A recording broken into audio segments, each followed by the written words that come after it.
Continue our summer series. We love New England. Casey is live at the convention center this morning, where some of the best card players in the world are competing this weekend. Casey, you're joined by a very special guest and a really familiar face too. Hi again.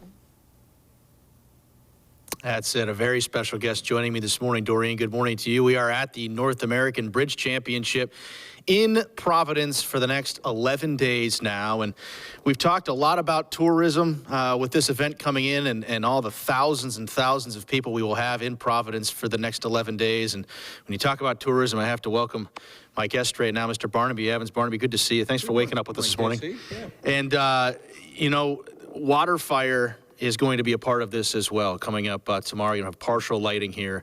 What made you want to get involved with the North American Bridge Championships? Well, you know, one of the larger areas of employment in Rhode Island are visitors and the larger tourism, both historical tourism and the convention center, and that's why we built the convention center. And Waterfire is very much about welcoming everyone to the city and town. We've had millions and millions of people travel to Providence to see Waterfire. And fairly often we coordinate with a convention or something like that.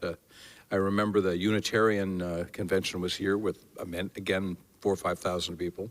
And the bridge, the contract bridge, I remember my grandmother playing both my grandparents playing bridge, and it seemed so complicated to me, and I couldn't quite figure it out. But they are a really dedicated group of people, the bridge players. I remember they were here in Providence, I don't know, 12 years ago, and they had expressed interest then, but we didn't have enough notice. So we're really pleased to have them help us as a partial sponsor and to welcome them to town. Yeah, I was going to ask you about bridge. My grandparents were huge fans of it as well, and I'm very interested to learn more about it. When I first got here and saw Waterfire for the first time, you know, I remember my reaction and the people I was with, you know, seeing it for the first time, and just, you know, it's very eye-opening. It's very unique to Providence, and you're going to have all these thousands of people that, like, they've never seen it before, and to see their faces, it's always such a joy. It's got to be when they see it for the first time. Yeah, what's interesting about Waterfire is when I put it together, I was hoping to make something that would work equally well for the long-time resident who come by and see people and see it as part of, you know, it's the warmth of lighting fires and welcoming people.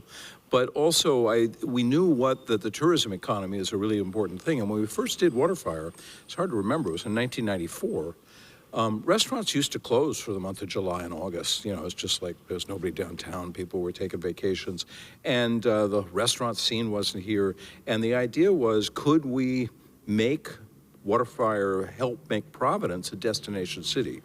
And that helps with the convention center, helps with visitors, builds jobs, creates sales tax revenue. And Waterfire is an event that we present for free, which is an important part of its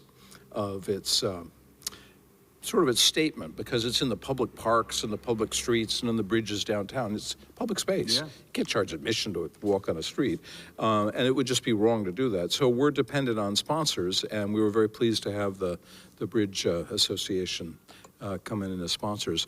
And it's a great way to welcome them. They're going to have a reception for their guests that night.